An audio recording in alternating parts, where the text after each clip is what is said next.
Hi hi friends, ನಾನು ನಿಮ್ಮ ಅಭಿಮಾನಿ ಸವಿತಾ ಲೋಕೇಶ್ ಯಾದವ್.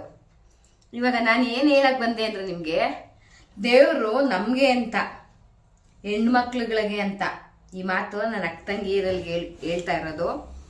ದೇವರು ನಮಗೆ ಹೆಣ್ಮಕ್ಳುಗಳಿಗೆ ಅಂತ ಕೆಲವೊಂದು ಅಧಿಕಾರ ಕೊಟ್ಟಿರ್ತಾನೆ. ನಾವು ಅದನ್ನು ಉಪಯೋಗಿಸ್ಕೋಬೇಕು.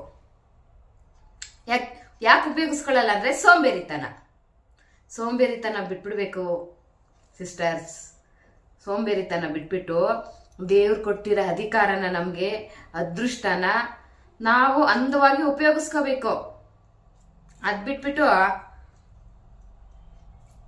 ಬಿಟ್ಬಿಡೋದು ಯಾವ ಥರ ಅಂತೀರಾ? ಯಾವ ಥರ ಅಧಿಕಾರ ಅಂತೀರಾ? ಯಾವ ಥರ ಅದೃಷ್ಟ ಅಂತೀರಾ? ಹೇಳ್ತೀನಿ ಕೇಳಿ ಯಾವ ಥರ ಅಂತ. ನಿಜವಾಗ್ಲೂ ನಾನು ಹೇಳೋದನ್ನ ಅರ್ಥ ಮಾಡ್ಕೊಳ್ಳಿ. ನಾನು ಹೇಳಿದ್ರಲ್ಲಿ ಏನಾರ ತಪ್ಪಿದ್ರೆ ಕಮೆಂಟ್ ಹಾಕಿ, ಅಕ್ಕ ನೀವು ಹೇಳಿದ ತಪ್ಪು ಅಂತ. ಯಾಕೆಂದ್ರೆ ನಾನು ಏನು ತಪ್ಪು ಹೇಳ್ತಿಲ್ಲ. ನಮ್ಮನ್ನ ನಾವೇ ಬಿಟ್ಕೊಡ್ತಾ ಇದೀವಿ. ಬಿಟ್ಕೊಡ್ಬಾರ್ದು. ಯಾಕೆ ಬಿಟ್ಕೊಡ್ಬೇಕು? ಆ ಭಗವಂತನೇ ಕೊಟ್ಟಿರುವಾಗ ನಾವು ಯಾಕೆ ಬಿಟ್ಕೊಡ್ಬೇಕು ಹೇಳಿ? ಅದರಲ್ಲೂ ಮನೇಲಿರುವಂತ ಹೆಣ್ಮಕ್ಳು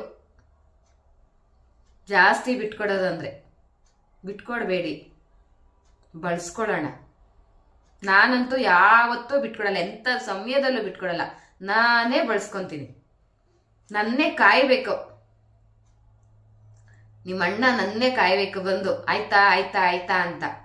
ಎಲ್ಲದರಲ್ಲೂ ಗಂಡಸರಿಗೆ ಕಾಯೋ ಅವಕಾಶನೇ ಕೊಟ್ಟವನೇ ದೇವರು. ಅವ್ರು ದುಡಿಬೋದು. ಮನೆ ವಿಷಯ ಕೇಳ್ತಾ ಇದ್ದೀನಿ. ಎಲ್ಲದರಲ್ಲೂ ಗಂಡಸರು ಕಾಯಲೇಬೇಕು, ಹೆಣ್ಣು ಮಕ್ಕಳು ಕಾಯಿಸ್ಬೇಕು ಅಂತ ಅಧಿಕಾರ ಇದೆ. ಬಟ್ ಯಾರು ಉಪಯೋಗಿಸ್ಕೊಂತಿಲ್ಲ. ದಯವಿಟ್ಟು ಉಪಯೋಗಿಸ್ಕೊಳ್ಳಿ.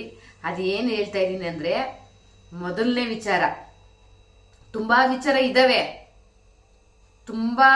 ಇದಾವೆ. ಬಟ್ ನಾನು ನಿಮ್ಗೆ ಒಂದು ವಿಚಾರದ ಬಗ್ಗೆ ತಿಳಿಸ್ತೀನಿ. ಇನ್ನು ಮಿಕ್ಕಿದ ವಿಚಾರದ ಬಗ್ಗೆ ನೀವೇ ಯೋಚನೆ ಮಾಡಿ, ಆಯ್ತಾ? ಮಿಕ್ಕಿದ ವಿಚಾರದ ಬಗ್ಗೆ ನೀವೇ ಯೋಚನೆ ಮಾಡಿ, ನಿಮಗೆ ಗೊತ್ತಾಗತ್ತೆ. ಏನ್ ವಿಚಾರ ಅಂದ್ರೆ, ಮೊದಲನೇದು ಅಡ್ಗೆ ಮನೆ ವಿಚಾರ. ನಾವು ಇಷ್ಟಪಟ್ಟಿದ್ದ ತಕ್ಷಣ ಮಾಡ್ಕೊಂಡು ತಿನ್ನೋವಷ್ಟು ಅಧಿಕಾರ ದೇವ್ರು ನಮಗೆ ಕೊಟ್ಟಿದ್ದಾನೆ, ಹೌದಲ್ವಾ? ಆದ್ರೆ ನಾವು ಮಾಡಲ್ಲ, ಸೋಂಬೇರಿ ಮಾಡ್ತಾ ಇದೀವಿ. ಹೋಟ್ಲಲ್ಲಿ ತಗೋಬರ್ರಿ, ಅದ್ ತಗೋಬರ್ರಿ, ಬೇಕರಿ ತಗೋಬರ್ರಿ, ಇದ್ ತಗೋಬರ್ರಿ. ನಾವೇ ಕಾಯೋ ಪರಿಸ್ಥಿತಿ ತನ್ಕೊಂತ ಇದೀವಿ. ಹೊಟ್ಟೆ ಹಶ್ವಾಗಿರುವಾಗ ಗೊತ್ತಾಗ್ಬಿಡುತ್ತೆ ಇದ್ರ ಸ್ಥಿತಿ ಏನು ಅಂತ.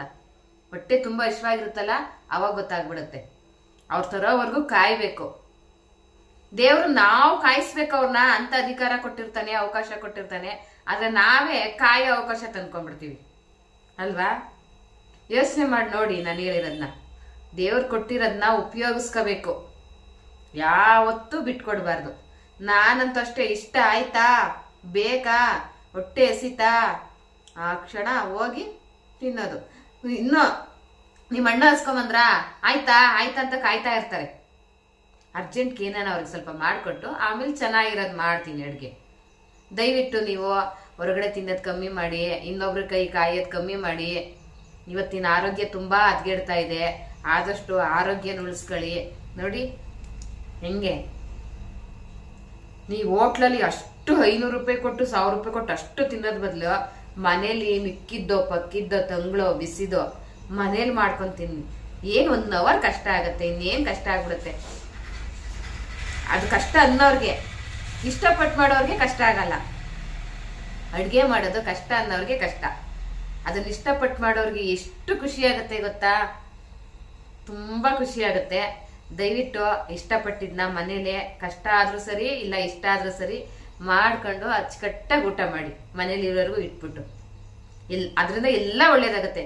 ಹಣ ಉಳಿಯುತ್ತೆ, ಆರೋಗ್ಯ ಉಳಿಯುತ್ತೆ, ನಮ್ಮ ಅಧಿಕಾರ ಉಳಿಯುತ್ತೆ ಅಲ್ವಾ? ಎಲ್ಲರೂ ಅರ್ಥ ಮಾಡ್ಕೊಳ್ಳಿ. ನಾನು ಇದೊಂದು ವಿಷಯದ ಬಗ್ಗೆ ಮಾತಾಡಿದ್ದೀನಿ. ಮಿಕ್ಕಿದ ಎಲ್ಲ ವಿಷಯದ ಬಗ್ಗೆನೂ ನೀವು ಯೋಚನೆ ಮಾಡಿ, ಆಯ್ತಾ? ಎಲ್ಲರಿಗೂ ಒಳ್ಳೇದಾಗ್ಲಿ.